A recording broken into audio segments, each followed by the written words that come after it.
Shalom, shalom. Bapak, Ibu, dan saudara yang terkasih dalam Tuhan, kita bersyukur. Oleh kemurahan Tuhan, kasih setia Tuhan, penyertaan Tuhan, kita boleh ada sebagaimana adanya saat ini.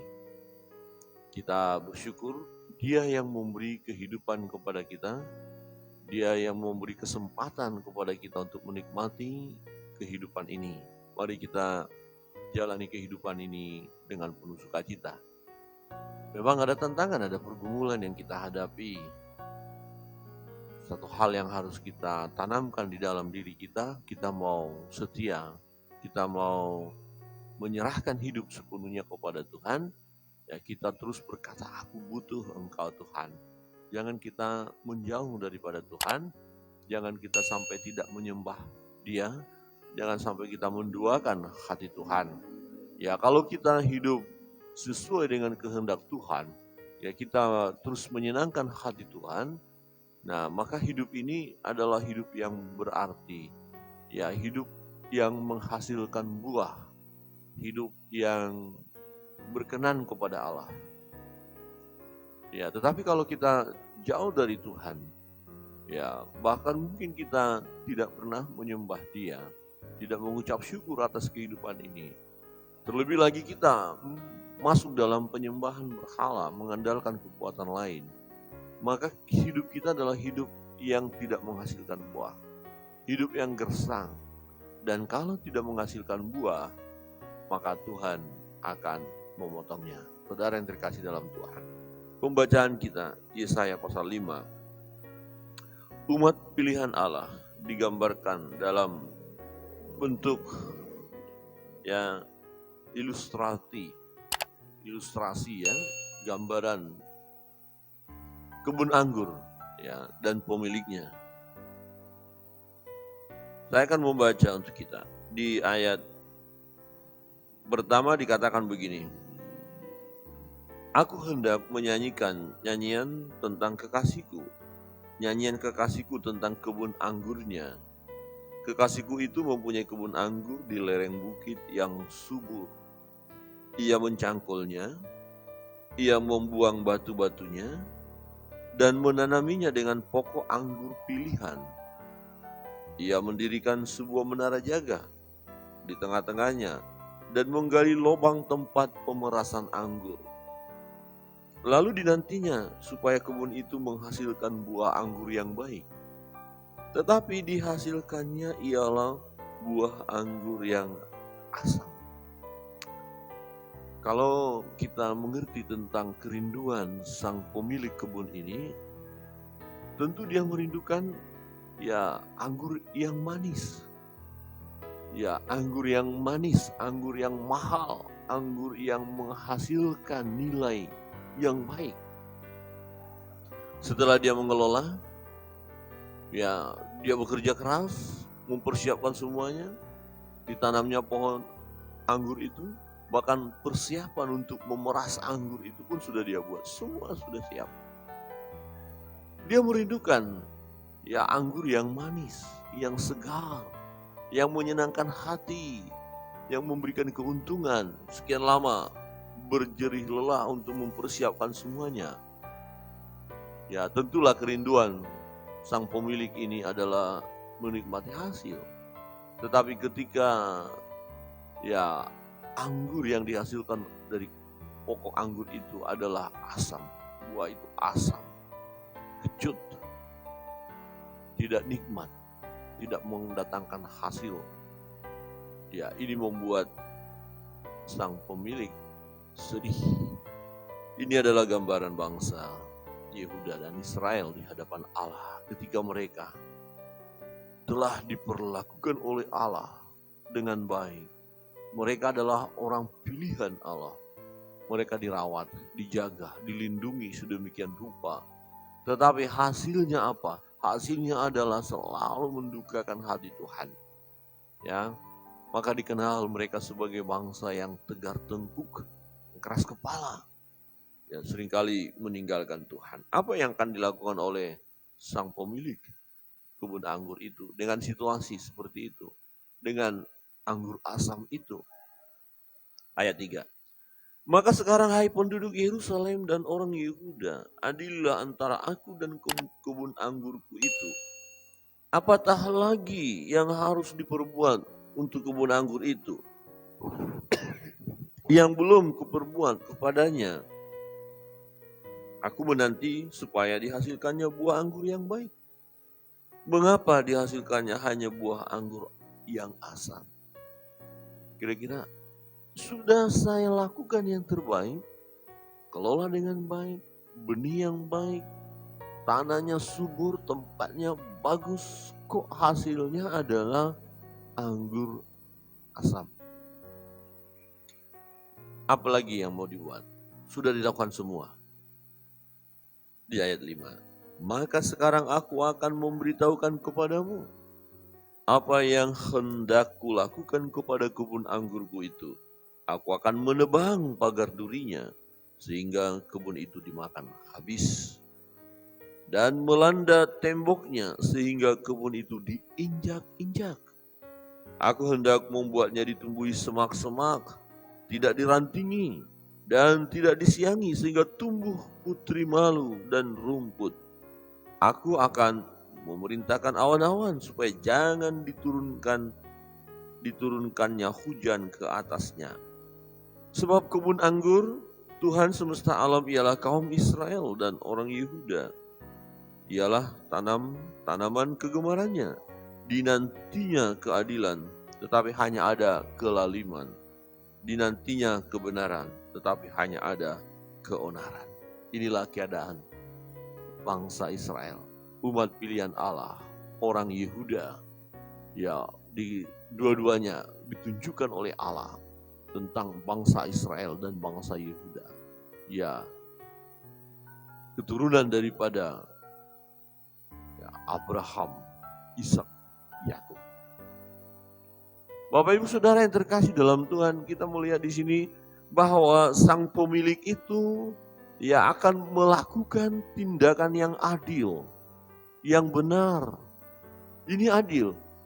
Ya. Jadi akhirnya umat Israel, umat pilihan Allah, bangsa Yehuda akan mengalami penghukuman. Ya, jadi sama seperti dikatakan kebun anggur itu di mana tidak menghasilkan buah yang baik, buah yang manis, tidak menghasilkan sesuatu yang baik, justru yang asam, yang kecut, yang tak nikmat, ini yang menyedihkan hati, maka harus ditebang saja. Biarkan aja, dikatakan biarkan, lepaskan, tidak usah dirantingi, tidak usah dirawat, bahkan hujan pun jangan sampai turun. Berarti apa yang akan terjadi? Kekeringan. Pokok anggur itu akan mulai kering, mulai tumbuh dikatakan rumput duri, semak-semak, tidak dibersihkan lagi. Maka pokok anggur itu akan mengalami kematian, kehancuran, tak berdaya lagi. Mungkin hidup, tapi setengah hidup. Hidup segan, mati tak mau, kira-kira begitu. Nah, itulah gambaran yang disampaikan oleh Nabi Yesaya kepada umat Yehuda, umat pilihan Allah ini. Oleh karena apa? Oleh karena kejahatan mereka. Perhatikan keadaan mereka. Ini menjadi peringatan. Celakalah mereka yang menyerobot rumah demi rumah dan mencekau ladang demi ladang, sehingga tidak ada lagi tempat bagi orang lain dan hanya kamu sendiri yang tinggal di dalam negeri. Celaka siapa? Mereka yang menyerobot rumah demi rumah. Jadi mereka melakukan hal yang tidak benar. Melakukan hal yang salah. Mereka tidak berbuat adil, tidak berbuat benar. Menyakiti orang lain, menyakiti sesama, ini suatu kejahatan. Itulah keadaan umat itu, kejahatannya. Apalagi di ayat 9 dikatakan, di telingaku terdengar firman Tuhan semesta alam, sesungguhnya banyak rumah akan menjadi sunyi sepi, rumah-rumah yang besar dan yang baik tidak akan ada penghuninya. Kemana? Habis. meninggalkan tempat itu karena akan ada pasukan yang akan menyerang mereka, musuh yang akan datang membantai mereka. Mereka mencoba melarikan diri, tetap saja dikejar dan akhirnya dibunuh. Ayat 10, sebab kebun anggur yang luasnya 10 hari membajak akan menghasilkan hanya 1 bat anggur, dan 1 homer benih akan menghasilkan hanya 1 eva gandum. Ya, ini menunjukkan sesuatu yang sangat menyedihkan. Lebih dikatakan kalau gambaran ini menunjukkan adanya kelaparan, akan ada kelaparan. Ya, ada kesulitan untuk makan. Tidak ada hasil. Ya. Ayat 11. Celakalah mereka yang bangun pagi-pagi yang terus mencari minuman keras dan duduk-duduk sampai malam hari sedang badannya dihangatkan anggur. Ya, celakalah. Ini adalah teguran. Teguran kepada siapa? Kepada mereka yang suka mabuk-mabukan. Ya, kerjanya mabuk aja. Duduk. Pagi-pagi sudah minuman keras. Sampai larut malam. Mungkin sambil nyanyi-nyanyi. Sambil apalah segala macam lah ya. Saudara yang terkasih dalam Tuhan. Ini menjadikan hati Tuhan. Ya. Kecapi dan gambus, rebana dan suling serta anggur terdapat dalam perjamuan-perjamuan mereka. Tetapi perbuatan Tuhan tidak dipandangnya dan pekerjaan Tuhan tidak dilihatnya. Tidak mau tahu tentang Tuhan. Ya, mereka lebih suka pesta pora, hura-hura, ya, minum-minum, ya, dunia yang menguasai. Tetapi bagaimana dengan Tuhan? Bagaimana dengan firman Tuhan? Mereka abaikan, cuek. Wah, ternyata kalau kita melihat kebenaran ini, ya yang dialami oleh bangsa pilihan Allah ini. Nah, sekarang pun kalau kita melihat keadaan dunia, inilah yang terjadi. Ya, orang suka hanya yang hura-hura. Ya, yang wah luar biasa. Yang pesta pora, mabuk. Ya, firman Tuhan, no, tidak. Menyembah Allah, oh tidak, sorry aja. Datang kepada Tuhan, oh tidak.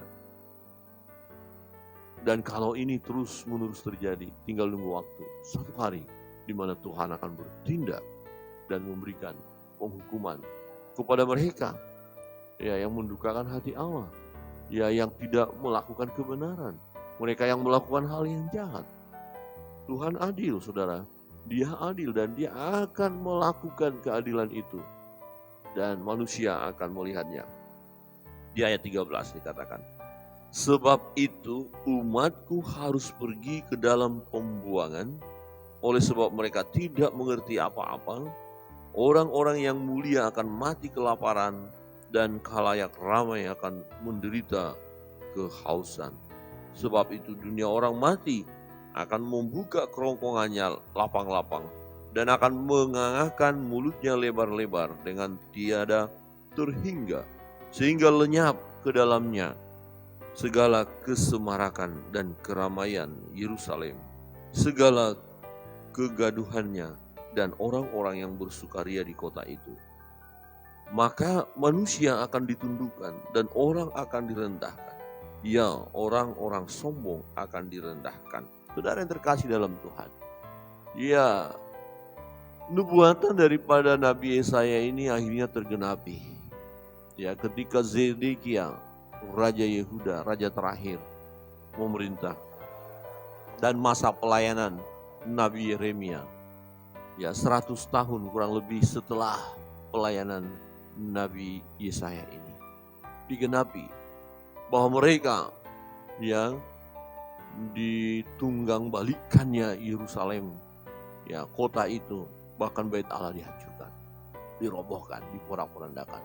Rumah-rumah mereka dihabisi, yang lari meninggalkan tempat mereka, yang coba mau kabur ditangkap dan dibunuh. Yang selamat siapa? Ya, kemarin kita sudah belajar firman Tuhan, yang selamat adalah mereka yang mau menyerahkan diri, ditawan dan dibawa ke Babel, dibuang kurang lebih selama 70 tahun. Di dalam pembuangan, ya, mereka tetap dalam pemeliharaan Tuhan. Nah, ini di ayat 16. Tetapi Tuhan semesta alam akan ternyata maha tinggi dalam keadilannya. Dan Allah yang maha kudus akan menyatakan kekudusannya dalam kebenarannya. Jadi nggak bisa main-main, Bapak Ibu Saudara yang terkasih dalam Tuhan. Ya, ketika Allah yang maha tinggi menyatakan keadilannya dan menyatakan kekudusannya, semuanya terbuka di hadapan Tuhan. Semuanya akan terselesaikan.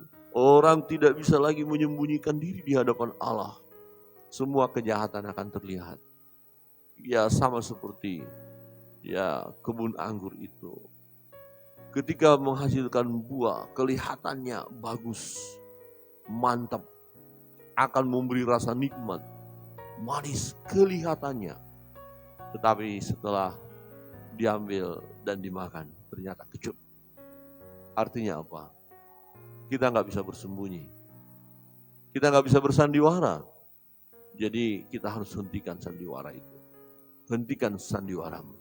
Coba katakan kiri kananmu. Hentikan sandiwaramu. Hentikan kepura-puraanmu. Ya, hentikan kejahatan itu. Kira-kira begitu. Ya, berubahlah. Berubahlah. Nah, ayat 17, maka domba-domba akan makan rumput di situ seperti di padangnya sendiri, dan kambing-kambing akan mencari makan dalam reruntuhan gedung-gedung orang kaya. Celakalah mereka yang memancing kesalahan dengan tali kedustaan dan dosa seperti dengan tali gerobak. Ini peringatan yang berikut, celakalah. Jadi celaka ini adalah peringatan. Nah, bagi siapa celaka? Mereka yang memancing kesalahan, suka bikin gara-gara, suka bikin masalah. Ya, orang yang suka buat gara-gara ini, memancing masalah, tinggal nunggu waktu. Ya, sekali lagi keadilan Tuhan itu akan nyata. Orang yang sering mencari gara-gara, ya akan kena batunya, ya kira-kira begitu ya. Kena batunya, ya. Nah, mereka akan celaka. Mereka yang melakukan dusta, ya, tali dusta dan dosa seperti dengan tali gerobak, yang berkata, baiklah Allah lekas-lekas dan cepat-cepat melakukan tindakannya supaya kita lihat, dan baiklah keputusan yang maha kudus Allah Israel datang mendekat supaya kita tahu. Wah, nantang banget nih. Oke, mana keadilan Tuhan? Ayo dong, buktikan. Wih, ngeri ya. Ada orang-orang yang pernah menantang Tuhan ya, tapi lihat garis akhir hidup mereka, mengerikan. Wah, ada Tuhan. Kalau ada Tuhan, ayo buktikan, tunjukkan kepada saya. Hanya ada dua. Satu, betul, Tuhan tunjukkan memang, dan orang itu bertobat. Ya, karena dia ingin tahu siapa Tuhan. Tapi ada ingin tahu siapa Tuhan dan coba menantang. Dan apa yang terjadi baginya? Kematian. Karena mengeraskan kepala, mengeraskan hati. Ya, tidak mau tahu dengan Allah. Tidak, padahal sudah nyata-nyata dia lihat pernyataan Allah dalam hidupnya. Tetapi dia tetap mengeraskan hati. Dan baginya apa yang akan Allah lakukan? Ya, selesai. Ya, binasa. Saudara yang terkasih dalam Tuhan. Yang berikut, siapa yang dikatakan celaka? Celakalah mereka yang menyebut kejahatan itu baik dan kebaikan itu jahat. Coba. Yang mengubah kegelapan menjadi terang dan terang menjadi kegelapan. Yang mengubah pahit menjadi manis dan manis menjadi pahit. Ini putar balik fakta. Ini kacau. Ya, ini kekacauan. Celaka mereka yang buat kacau. Bagaimana mungkin hal yang baik ya dikatakan jahat? Ya, bagaimana mungkin hal yang jahat dikatakan baik? Hal yang manis dibilang pahit, yang pahit dibilang manis. Waduh, kacau. Nah, ada banyak yang melakukan hal seperti itu. Saat-saat ini terjadi. Berikut, celakalah mereka yang memandang dirinya bijaksana, yang menganggap dirinya pintar. Ini sok pintar ini. Orang-orang yang sok pintar celaka. Orang yang merasa diri bijaksana ini gak bisa dibilangin. Gak mau taat. Gak mau merendahkan diri di hadapan Tuhan. Maunya aku. Ya, dia melakukan apa yang benar menurut dirinya. Ini orang-orang yang sok bijaksana ya. Dan itu akan mengalami celaka. Celakalah mereka yang menjadi jago minum dan juara dalam mencampur minuman keras. yang membenarkan orang fasik karena suap, dan yang memungkiri hak orang benar. Siapa yang celaka? Para pemabuk yang pintar, dia nyampur minuman keras, suka minum-minum, akan mengalami kehancuran dalam hidupnya. Saudara yang terkasih dalam Tuhan, kita melihat kebenaran firman Allah. Sesungguhnya Allah merindukan, menantikan hasil yang baik dari kebun anggurnya. Mau menantikan anggur yang manis. Tetapi yang terjadi apa? Yang dihasilkan oleh kebun anggur itu apa? Anggur yang asam. Kata Tuhan, sesuai dengan keadilannya, aku selesaikan. Ya, anggur asam itu biarkan saja, biarkan rumput duri, jangan berikan dia air, kering, binasa. Inilah bentuk hukuman daripada Allah kepada setiap orang yang melawan Allah, yang tidak taat kepada Allah, ya, yang mendukakan hati Allah, yang dalam hidupnya hanya menghasilkan buah-buah yang asam, yang kecut. Ya, dalam hidupnya hanya melakukan yang jahat. Tadi sudah kita bahas tentang celaka-celaka itu. Pembohong, ya, suka minuman keras, penipu, ya, tidak melakukan keadilan, memutarbalikkan fakta, menganggap diri bijaksana. Ya, macam-macam tadi yang kita udah lihat. Itu akan Allah singkirkan. Tetapi orang yang setia, orang yang taat kepada Allah, ya, ada dalam berkat Allah. Ketika hidup kita adalah hidup yang berkenan kepada Allah, ketika hasil buah dari hidup kita adalah buah yang manis, maka ya, Tuhan akan senang, Tuhan akan bahagia. Dan dikatakan ketika pokok anggur itu berbuah baik, lebat, dan buahnya itu bagus, maka dia akan digunting, dirantingi, ya, dibersihkan, supaya semakin menghasilkan buah yang lebat, buah yang manis tadi. Jadi pokok anggur yang menghasilkan buah yang manis dirawat sedemikian rupa dan semakin menghasilkan buah yang banyak. Tetapi buah yang asam, anggur yang kecut itu disingkirkan oleh Tuhan. Bapak Ibu Saudara yang terkasih dalam Tuhan, bagaimana dalam perjalanan hidup kita? Adakah kita sudah menghasilkan buah-buah yang manis? Mari, beri dirimu dibentuk oleh Allah. Kita serahkan diri kita kepada Tuhan. Jangan kita melibatkan diri dengan dunia ini, tetapi baiklah kita berjalan sesuai dengan firman Allah, sesuai dengan kehendak Allah. Kita mau terus menyenangkan hati Tuhan. Percayalah, ketika kita dengar firman Allah, kita lakukan firman Allah, kita berjalan sesuai dengan kehendak Allah, maka buah yang kita hasilkan adalah buah yang manis. Ya, orang-orang yang menghasilkan buah yang manis akan menjadi kepujian bagi Allah. Dia mengalami, ya, kebahagiaan, ya, dirawat, dijaga, dilindungi oleh Tuhan. Dia akan terus menghasilkan buah yang baik. Tetapi bagi setiap orang dalam perjalanan hidupnya hanya menghasilkan buah yang kecut, yang asam, tinggal tunggu waktu, akan disingkirkan. Tuhan Yesus memberkati kita.